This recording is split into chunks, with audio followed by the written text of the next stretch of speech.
Corte de Justicia de la Nación, Lenia Batres. Le agradezco mucho que nos acompañe. Ministra, buenas tardes. Gracias por tomarnos la llamada. ¿Cómo está? Hola, Manuel. Muy buenas tardes. Aquí a la orden. Un saludo a tu auditorio. Hace 24 horas, ahorita la veo bastante tranquila, pero hace 24 horas, vaya que la tensión se sentía de otra manera. ¿Cómo se siente, ministra, una vez ya concretado el acto? Estoy muy contenta, obviamente. Me parece que la decisión tomada ayer pues es muy afortunada, sobre todo para el pueblo mexicano. Es una gran noticia.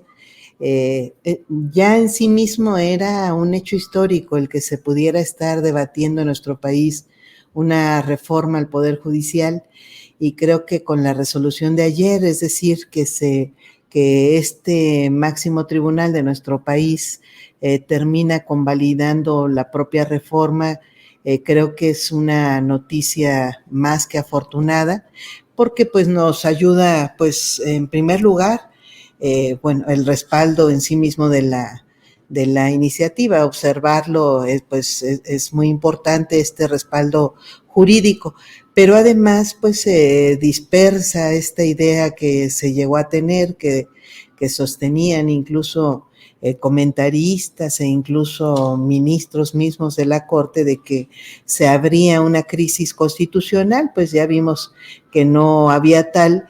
Y en tercer lugar, pues es un dato importante el hecho de que se esté resolviendo desde aquí.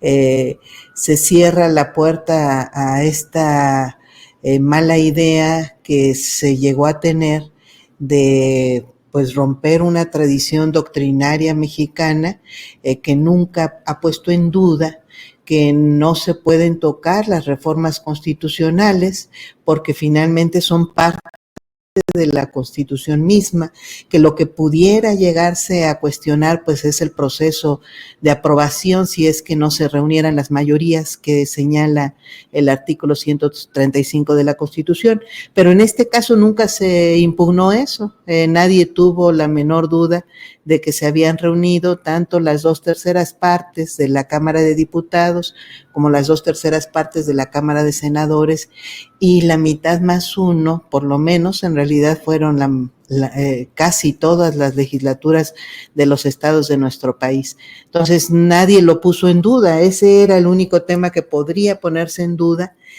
y respecto del contenido de la reforma constitucional, nunca ha habido ni tenía por qué abrirse una puerta absolutamente indeseable, que lo que habría significado es que este Poder Judicial y particularmente esta Suprema Corte pues no tuviera límite en sus poderes. Ya estar por encima de la Constitución pues significa, digo, de por sí que se ha extralimitado y ha tenido varias actuaciones que ya cuestionaban este límite, pero poner en duda, es decir, invalidar a la Constitución misma, pues ya era pasar a un régimen tiránico de carácter judicial. Nosotros decidimos la Constitución, bueno, pues no necesitamos que nadie más participe en el poder. Era peligrosísimo. Y sí, yo creo que era, en algún momento lo dije con todas sus letras, una especie de golpe de Estado, no por poner gobernantes, pero sí por decidir las leyes superiores de nuestro país. Entonces, afortunadamente eso no está ocurriendo, se cierran estas puertas, y creo que lo que sigue pues es que los diferentes poderes y actores pues por fin se allanen a lo que indica nuestras normas constitucionales, empezando por los jueces, magistrados y ministros. Ministra, le quiero preguntar por el aspecto social. Creo que el día de ayer el canal de Justicia TV batió récords de audiencia, algo que parecía pues lejano a la realidad hace tan solo unos meses u años. Y también debo de decirlo, lo dijimos ayer en este espacio, lo decimos ahora con usted, pues hasta coincidencia, ¿no? De esas, aquellas que la sesión se da junto a la jornada electoral de nuestro vecino del norte, muchos creerían que los ojos mexicanos voltearían hacia el norte buscando información, pero no, cientos de miles de personas conectadas, estando atenta a las sesiones en dos aspectos. Ahorita vamos a estar hablando de ello. Preguntarle qué tanto peso le da usted al factor social, a la atención que le puso a la gente, a las sesiones. Pues es un dato interesantísimo y muy importante, porque se habla mucho de que la gente no entiende los temas jurídicos, se habla incluso, pues parte de los argumentos que se tuvieron en todos estos meses de discusión de la reforma judicial, pues eran de que cómo iba la gente sin tener conocimientos jurídicos a votar por quién podría ser juezas o jueces de nuestro país.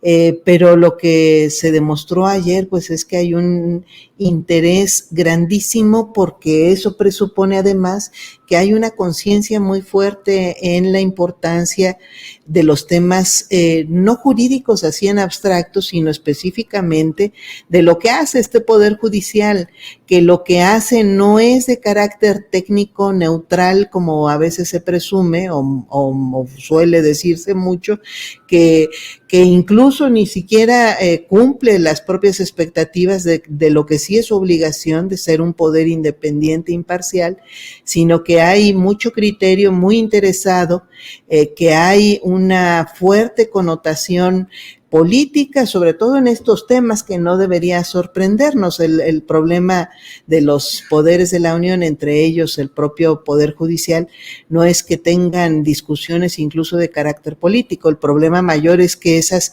discusiones o ese actuar político como poder, como uno de los tres poderes de la Unión, pues más bien se convierta en un poder partidista, en este caso sí no tendría por qué serlo, o en un poder faccioso, como ha sido, que se tengan reuniones en secreto, fuera del ámbito mismo institucional, que haya actores de este poder que ni siquiera nos puedan comentar para qué son esas reuniones o por qué suceden, que se actúe facciosamente, que se tomen resoluciones que en realidad llevan a favorecer a una parte, como también sucede. Entonces hay mucha expectativa, en particular pues por lo que está ocurriendo sobre la reforma judicial, pero además se rompe pues esa idea que es absolutamente falsa, o sea, se confirma la falsedad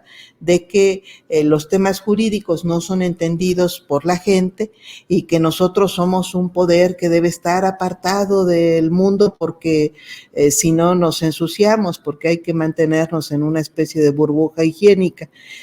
Pues no hay nada de eso, y más bien se comprueba también que es más sano que estemos bajo el escrutinio público, porque así es como cada quien pues se observa en su dimensión, en la fuerza argumental que tiene, en la lógica, en la razón incluso jurídica, porque pues digamos que exponernos o nuestras razones entre nosotros mismos pues puede no tener ninguna gracia, pero cuando sabemos que hay otras personas observándonos, pues creo que sí hay una preocupación distinta de los propios ministros, y ese es parte del tema de la propia reforma al Poder Judicial, el estar sujetos como personas juzgadoras al escrutinio público. Yo estoy segura que así como ayer, pues se genera o debe generarse pues esta posibilidad de vigilancia, quiénes somos, qué hacemos, por qué resolvemos lo que resolvemos, cuál es la consistencia argumental y finalmente de las posiciones, incluso hasta la constancia de las propias posiciones que venimos tomando. Todo eso es muy importante para pues que se sepa si somos las personas adecuadas para estar aquí o no. Entonces creo que es parte de lo que nos puede dar de resultado esta muestra de ayer, pues la democratización del Poder Judicial. Le comentaba que la transmisión pues abre una ventana que no suele ser muy vista por los mexicanos, y la transmisión de Justicia TV de la sesión de la Corte, pues ofrece detalles que para los muy observadores dicen, wow, va revelando vestigios del comportamiento de algunos ministros. Cuando la ministra presidenta dice, son 6 u 8, yo distinguí escuchar un wow. un wow, ¿no? Que corresponde desde luego a la sorpresa y quiero creer, si escuché bien, ese wow le pertenecía a usted. O sea, sí, fue muy claro, ¿verdad? Se me escapó, o sea, no lo podía creer.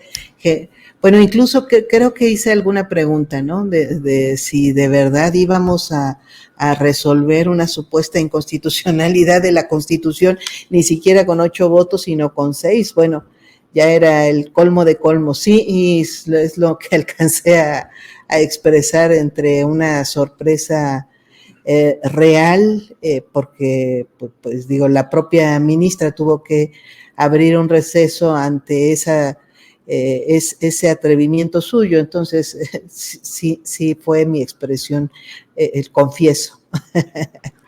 ¿Qué pasó por su mente cuando se encuentra ante ese escenario de que existía la posibilidad de que ya en la locura total se hubieran ido por 6 y no por 8 para la mayoría? No, bueno, ahí hubo seguramente gente prudente de quienes podían haber respaldado esta idea. Yo creo que me parece o supongo que fueron los que le recomendaron a la ministra que no sostuviera la propuesta. De todas formas la sostuvo, y es muy probable que si hubiera alcanzado la votación para sostener esa mayoría, la hubiera seguido. Pero afortunadamente pues los ministros o varios ministros no la respaldaron, y ya no pudo mantenerse la intención de irnos a una votación de inconstitucionalidad con 6 votos. Correcto. Ministra, ni siquiera, ya en términos legales, 6 votos ni siquiera son lo que constituiría una mayoría simple, porque una mayoría simple son la mitad más 1. Entonces, en realidad, siendo 11 integrantes, la mitad más 1 son 6.5. Es decir, tendríamos que irnos a 7 votos, ni siquiera a 6, pero bueno. No, y me dará su punto de vista jurídico. Querían desestimar la reforma con un punto de la reforma, ¿no? Sí, absurdo. Además, claro, antes de declararla inconstitucional, es decir, inválida, la valido para ejercer ese artículo en particular. Sí, se cachó de inmediato esta paradoja tan importante y tan no especializados son estos temas jurídicos que se captan muy bien. El asunto de que se esté acostumbrado a que se resuelvan en privado es que este tipo de trampas no las notan más que los que están presentes, y si tienen la fuerza de evitarlas, la evitan, pero si no, pues terminan asumiéndose estas trampas, y nos han tocado aquí vivirlas acá en la Corte. Ministra Batres, ya en este punto, pues uno esperaría ya certidumbre, tranquilidad, pues ya no hay algo más allá de la Suprema Corte, por lo menos dentro de la estructura del Estado mexicano, para apelar a desestimar el texto constitucional, pero me gustaría preguntarle, desde luego, si podríamos pensar que esta batalla de poderes fácticos para remover el texto constitucional acabó el día de ayer, o cree que todavía puede continuar latente de alguna forma. No, bueno, yo creo que la esperanza era que aquí adquiriera esa legitimidad al resolverse dentro de la propia Suprema Corte. Esa parte, pues, es que tiene que ver con la legalidad, pero también con la legitimidad de una resolución que es a todas luces ilegal, pero que necesita del cuerpo revestido de funciones de legalidad, que es lo que habría funcionado de haberse aprobado ayer, esta resolución de inconstitucionalidad. No existe en la ley, no existen las facultades, sin embargo se toma, y en el momento en que se toma hay una presunción de legalidad, en este caso de constitucionalidad del acto. Entonces, bueno, eso ya no sucedió y eso es muy importante. Puede ocurrírseles alguna otra cosa a quienes busquen tirar la reforma, es más, tiene sentido para ellos que la sigan buscando, pues yo no lo veo. No tienen cauces legales, es muy difícil que puedan inventar o crear otro cauce, ya están fuera de términos este tipo de recursos a los que podrían estar acudiendo, como la controversia constitucional o la acción de inconstitucionalidad, y en el caso de los amparos, pues hay una contravención directa de un artículo de la ley de amparo, entonces no pueden insistir o no tiene, o corren el riesgo ya de ser sancionados todos los jueces que han estado actuando en contra de la disposición que tienen ellos primordialmente que cumplir, que es la propia ley de amparo. Pues me refiero a los jueces de distrito que han estado otorgando suspensiones. Además, se entendería que al existir ya el debate aquí en el Pleno de la Corte al respecto, pues no habría lugar a que tuvieran ellos que pensar que podría declararse inconstitucional. Pero insisto, en el caso además de los jueces de distrito tienen una disposición expresa para no admitir. Entonces, lo que seguiría es que desechen rápidamente todos los cientos de juicios de amparo que estuvieron admitiendo o en los que otorgaron suspensión, que sean desechados y se termine esta fase de impugnación de la reforma constitucional. Mi pregunta final, ministra, sería que sí que para usted, yo creo que también inicia una nueva etapa, desde luego ya anunció que va a utilizar el pase automático que le brinda el texto constitucional para participar en la elección de ministras y ministros de la Suprema Corte, pero dentro del corto plazo, ¿qué esperar de la Corte y de usted ahora que estamos en el ocaso del 2024? Bueno, yo estoy terminando el primer año de ejercicio, de hecho lo estaría terminando el 15 de diciembre, entonces por supuesto que me interesa pues que todos los temas que tenemos, todos los asuntos que tenemos aquí pendientes, pues los logremos resolver al cierre de nuestro ejercicio. Hemos estado trabajando a un ritmo muy adecuado, cada vez más rápido y de forma muy eficiente. Este equipo de trabajo que compone la ponencia aquí en la Corte es un equipo muy profesional, muy trabajador, y creo que podremos dar muy buen resultado hacia final del año. En su caso, en su momento, pues estaré dando cuenta ya del primer año de ejercicio. Por supuesto, pues iré con los términos, con los tiempos que disponga en este caso el Instituto Nacional Electoral, pues a la campaña como señale, pero pues ha abierto, pues por supuesto, pues muchos compromisos en términos sobre todo de informativos. Toda esta fase por la que hemos pasado este año pues ha sido muy intensa, muy fuerte. Para mí se convirtió pues incluso en una obligación el estar informando, porque me di cuenta cuando empezábamos a discutir la propia reforma judicial que había mucha información incompleta o no había información, o se mencionaban unas cosas por un lado, se trataba de desdibujar algunas de las actuaciones de las que se tenía información pública. Pero si me lo permite, ministra, y si me lo permite brevemente, disculpe la interrupción, también pedantería por parte de algunos ministros. Bueno, ayer que usted hizo uso de la palabra, no faltó aquel, que por cierto ya se va a finales de este mes. ¿Qué vueltas dan la vida? Algunos se van y otros se quedan. ¿Qué es esa cosa de andar alzando los decibeles? que no es un mitin político, como que a algunos no les gusta ver que las mujeres alcen la voz. Pues son gajes del oficio, ¿no? En realidad, pues sí, aquí yo entiendo y asumo además que vine digamos que romper la paz que había en estas sesiones, porque no estaban acostumbrados a que las mujeres expresemos nuestra opinión, sino creo que en general son espacios donde se habla muy poco con franqueza, no se debatía. Entonces, para algunos ministros ha sido muy fuerte que yo abra los temas en la parte de la sesión pública. Incluso les parecía hasta acongojante para ellos porque los somete a una presión a la que no estaban acostumbrados.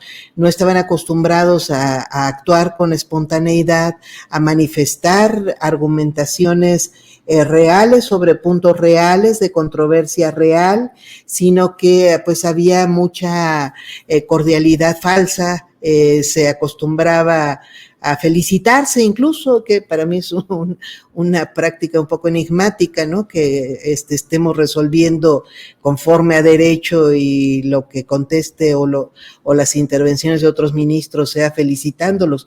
Qué magnífico proyecto, ministro fulano, ministra perengana, cuando hay datos para opinar, cuando se están planteando asuntos públicos, cuando las sentencias no son una tesis académica en la que se esté poniendo a discusión un desempeño personal, por lo tanto no viene al caso pues este tipo de halagos, pero esas eran las sesiones en las que entré, y por supuesto que en el momento en que rompo la tranquilidad planteando temas reales, a algunos les parece de mal gusto, a otros les parece una descortesía, incluso se me llegó a pedir muy suavemente, nunca con una intención autoritaria, pero sí el puro hecho de que se les ocurriera insinuar que yo no debería estar transmitiendo temas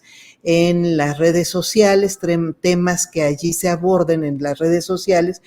Bueno, a todo eso he tenido que salir al paso y decir, bueno, pues son asuntos públicos, son sesiones públicas de interés público, de servidores públicos, pagados además con recursos públicos, utilizando instalaciones públicas, y que debiéramos rendir cuentas de manera pública. Nuestras actuaciones no están circunscritas a un ámbito privado, ni corresponden a una decisión que exclusivamente dirima controversias entre particulares, que sea de interés solo de esos particulares, porque en realidad cada una de las controversias que resolvemos aquí pues terminan teniendo un impacto público, son un documento público, pero además en muchos casos se convierten incluso sus consecuencias en consecuencias que se transmiten a otros asuntos, porque generamos precedentes, generamos jurisprudencias, generamos efectos generales cuando los discutimos en el Pleno de la Corte con estas mayorías calificadas de 8 votos. Entonces tienen un impacto mucho mayor que el de personas determinadas. Entonces, pues no podemos nosotros alegar que a usted que le interesa lo que aquí, o por qué alguien va a escuchar lo que aquí yo argumente, dirima, y además, pues, por qué le va a importar a alguien que cambie de argumento de proyecto a proyecto. Todo eso es muy importante, y por supuesto que al ser nosotras, servidoras, servidores públicos, pues debemos dar cuenta a quien paga nuestros salarios y bueno, pues hacer efectiva la función de servicio que tiene la impartición de justicia en todas las personas juzgadoras, pero por lo pronto en nosotros mismos. Entonces, sí hay pues algunos cambios y pues sí, pues mira, lo de menos es la pedantería, pues finalmente o la pretensión, o porque en muchos casos en realidad es pretensión, pues ha sido pretensión de que no se den a conocer los asuntos públicamente, pretensión de que nadie escuche nuestras discusiones, entre otras cosas, porque compromete mucho. Ya cuando alguien está escuchando lo que sostiene cada uno de los ministros, pues se compromete porque ya no es que se lo pueda reclamar otro ministro aquí, que insisto, no se acostumbraba, sino más bien que se le puede reclamar afuera, que se le puede criticar, que nos convertimos además en personas mortales, porque ya no somos los dioses del Olimpo que estábamos discutiendo bajo la estela de un conocimiento filosófico inalcanzable por los mortales, ¿verdad? Entonces ya nos convertimos en personas de carne y hueso que además denotamos muy claramente que no somos neutras, que a veces puede no ser imparcial alguien de los que está aquí y a veces se vuelve muy transparente que resuelven conforme a intereses determinados y a veces y muchas veces esos intereses son intereses ilegítimos o son intereses inconfesables o son intereses que provienen de cadenas de tráficos de influencia, entre otros temas que son inadecuados. Entonces, por eso, pues más que la actitud de un ministro, yo creo que pues sí les he quizás significado ese rompimiento de la tranquilidad que pudo haber habido, la tranquilidad, la cordialidad, entre comillas, y las costumbres que en algún momento pues he identificado incluso como cortesanas, porque me lo parecen, este exceso de digamos, amabilidad, de cortesía, que no tiene que ver a la hora de engañarnos mutuamente cuando se nos presentan proyectos como el de ayer, que tenía cientos de falacias, cientos de inconsistencias jurídicas, argumentaciones absolutamente insostenibles, pero que pues llenan muchas páginas, y si aquí reina la cortesía, pues incluso pues hubo ministros que destacaron que se tratara de un gran trabajo cuando ellos mismos se habían pronunciado en términos absolutamente contrarios en algunas otras sesiones. Entonces, bueno, pues eso es lo que finalmente yo creo que es importante que se observe todo ese conjunto de lo que implica esta transparencia, porque pues también pues justamente es parte de estos elementos, insisto,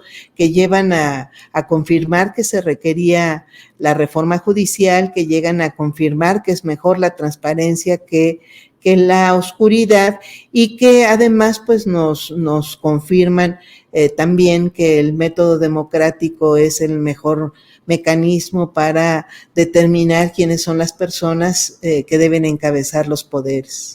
No hay mejor desinfectante que la luz del sol. Ministra Lenia Batres, le agradezco muchísimo estos minutos para el auditorio de los Reporteros MX, decirle que todo el chat, literalmente todo el chat, le envía muchos saludos y la felicita por su conducción el día de ayer. Le agradezco mucho y le pido por favor que nos comparta sus redes sociales para estar al pendiente de la información que den ellas. @LeniaBatres 1 en Facebook, @LeniaBatres en X. Muchas gracias, ministra. Le envío un abrazote. Tengo una página, por cierto. Okay. Si quieren ver información de otras sesiones, está la página leniabatres.com.mx. Muy bien, pues ahí está el dominio web. Muchas gracias, ministra. Estamos en contacto. Un abrazo. Hasta luego. Es la